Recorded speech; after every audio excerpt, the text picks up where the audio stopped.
call the meeting to order. If y'all will stand for the Pledge of Allegiance. I pledge allegiance to the flag of the United States of America and to the republic for which it stands, one nation, under God, indivisible, with liberty and justice for all. Madam President, before you start, could I introduce somebody? Yes. The gentleman that looks like a lawyer sitting there is in fact a lawyer. He's my new law partner. His name's Russ Nobile. He's going to be working with me on a lot of things, including helping me with school business. So just to put a name with a face, if you walk in here and there's somebody young and good looking sitting here, it's not me. Looking forward to working with you. Don't believe anything he said about me. I don't think it was you either. Nice meeting you. Yep, nice working with y'all. Okay. All right, let's see here. Do I have a motion to approve the agenda?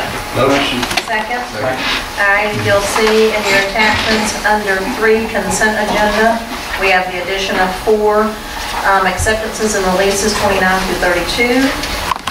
Under 6 personnel, we'll add under A2 resignation of Mary Margaret Muka. And are there any other items that need to be added? All in favor of the agenda? Aye. All opposed? Okay, do I have a motion to approve the minutes of July 10 and 31? Motion. Second. Discussion? All in favor? Aye. All opposed?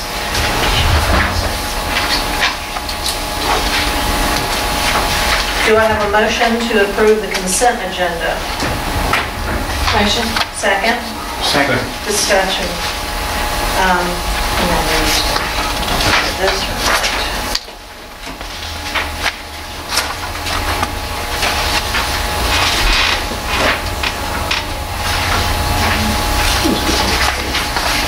That's it. All right. All in favor? All opposed?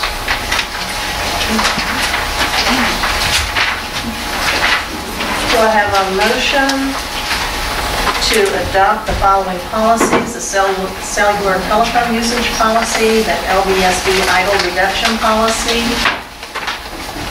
Motion. Second? Second. Discussion? I hear you mumbling. I don't have anything to say about it. All in favor? Aye. All opposed? Do I have a motion to accept the budget resolution for the 2012-13 school year? Motion. Second? Second. Discussion? We do need discussion on this, please. One thing I wanted to point out, we had talked last board meeting about the local assessment evaluation going down due to reappraisal. Right. And there's a code section that addresses the situation when, due to reappraisal, the assessment decreases.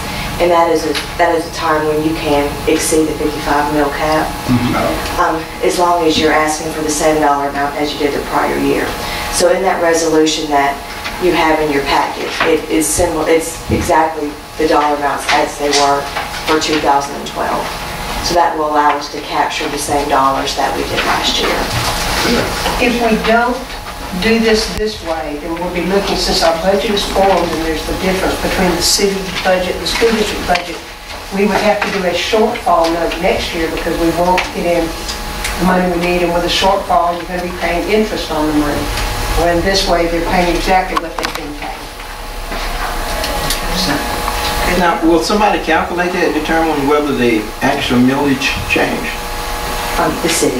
Oh. We turn in the dollar amount they calculate the mills. Okay. So would the fees be coming in at 57? It's gotta be. It could be. It's gotta be something. Yeah. Interesting. Okay. Thank you. But even with that, it's the same dollar amount they paid last year. Yeah. I understand. Yeah. Great research. All in favor? Aye. All opposed? Do I have a motion to accept the personnel? Motion. Second. Second. Discussion? All in favor? Aye. All opposed? Okay. The cyber baiting and cyberbullying policy. I wanted you to see that we're looking at updating our cyberbullying and bullying policy. We want to open up this year, a vast majority of our students have iPhones that allows them to connect to internet and do some other things. We want them to use those as a tool in the classroom, but we have to have some policies in place to make sure that they use them when a teacher allows them to, and they don't use them to take pictures of other students or to take pictures of teachers and other things that are against all the internet usage rules. So we're looking at this. I want you to look at this. I'm also going to be getting, and our technology department put this together based on a workshop they went to. I'm going to be talking to some other districts before the next meeting, and we will have a policy for you to come sit. We're not going to be able to open up the use of devices from home until this policy is in place to protect the district. But I wanted you to see it so that if you had ideas, then you could add those. But students could use, teachers, they want the students to be able to use the iPhones to take notes of classwork or homework or be able to look up things. And we want to open it up since so many of those students have that capability.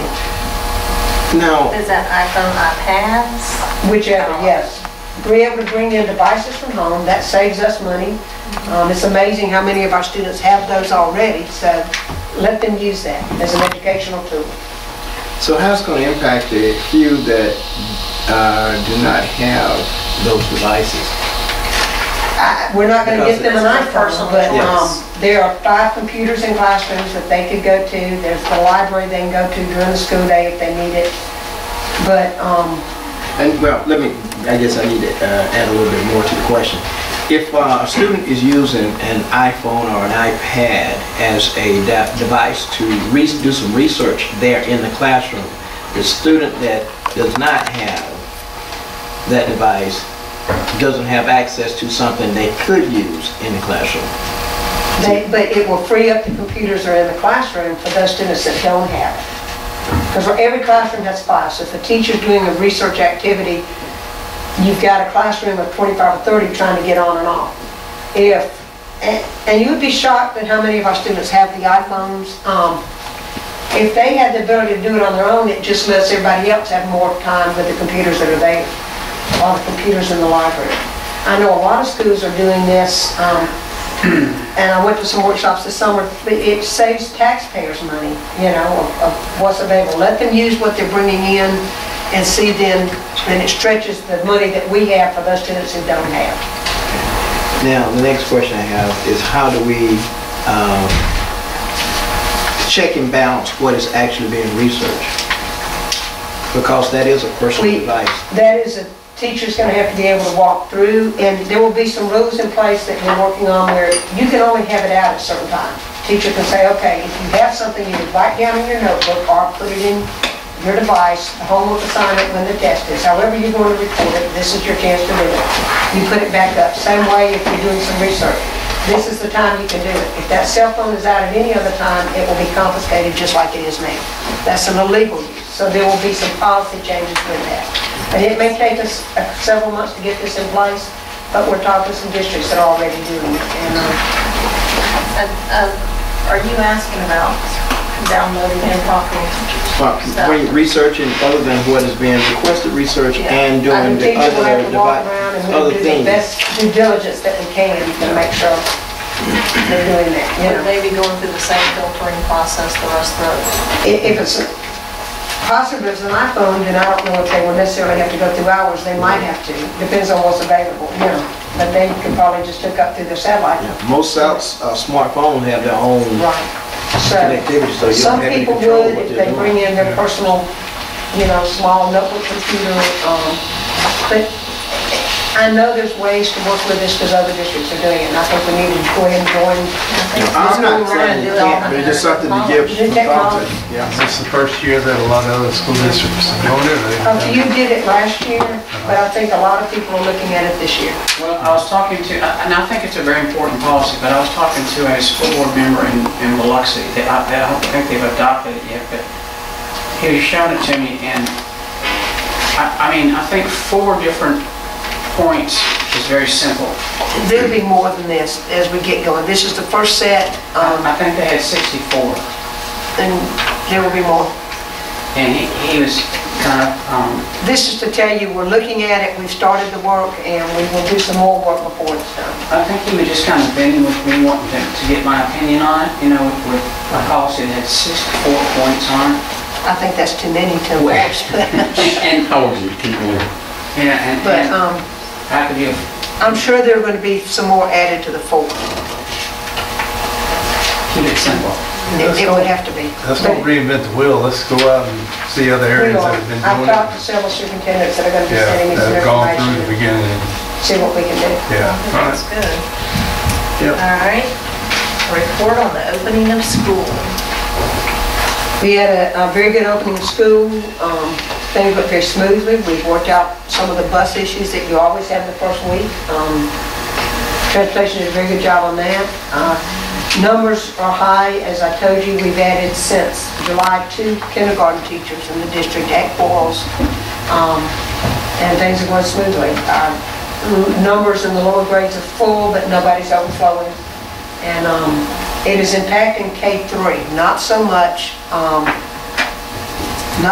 the upper grades. Seventh grade is up some, middle school's up some, but only because that's a very large sixth grade class. And high school's staying about where they were last year. So we're at, and Ms. Howard gave me this, tonight with what has been added, 91 tuition and 161 military. So, and you get those updates, you know, every month. But that's where we are. Things are going well, and I have to, you know, commend our parents and our teachers and our students. I think we had a very good start. We have PBIS in place at the schools, and parents and our parent advisory council meeting that is still just finishing are very, very positive about that, about the impact that had in the first week of school. So. Any other things? Our new website will be up in the next, we hope in the next 2 weeks. And we're anxious to see that.